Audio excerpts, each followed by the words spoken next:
At syempre, okay mga bossing. Oy, and mga bossing simpleng kaalaman lang at dapat alam nyo to.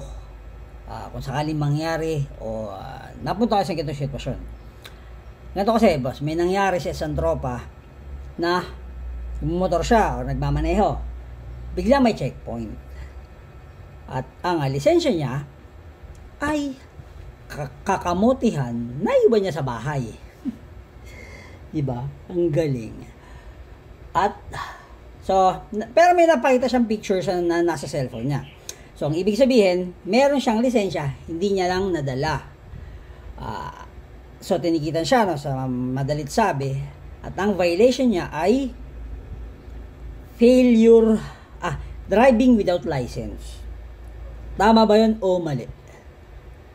Sige, sagot mga boss. Sagot. Sige ba? Okay, so mali po. Kasi, hindi niya lang nadala yung kanyang lisensya in which nasa bahay lang. So, dapat ang violation niya lang ay failure to carry driving license. Yan na. Mas mababa ang penalty noon, mas mababa ang rate of violation. Parang gano'n. Dapat, ang ginawa niya, hindi nyo pinirmahan. Dapat sinabi nyo na, hindi sir, hindi ko lang nadala. So, dapat ang violation ko is ito lang. Failure to carry driving license. Abay, ganun lang po dapat. Minsan po, lalo na, no, hindi ko nila lahat, pero nagkakamali rin naman po sila sa dami siguro ng mga iniisip o tuition nung anak nito sa kabila. Hindi. Kahit yan nangyayari yan sa police or enforcers. Pero dapat lagi natin tatandaan, iba ang maalam. Hindi ko sinabi maggaling-galingan, dapat may alam lang. So, yan, laging tatandaan. Kasi may proof, may picture ka ng lisensya mo na naipakita. Nasa cellphone mo yun, Kaso, hindi ito ina-accept bilang EID, e-license.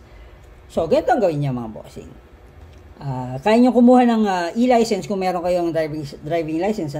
Pumunta lang kayo sa portal ng LTO at i-google nyo kung paano kumuha ng e-license para meron kayong kopya sa inyong mga cellphone. Okay? So again, pagka ganon, sa ganong sitwasyon kayo, na checkpoint, etc., dapat ay failure to carry driving license. But always carrying hands peace.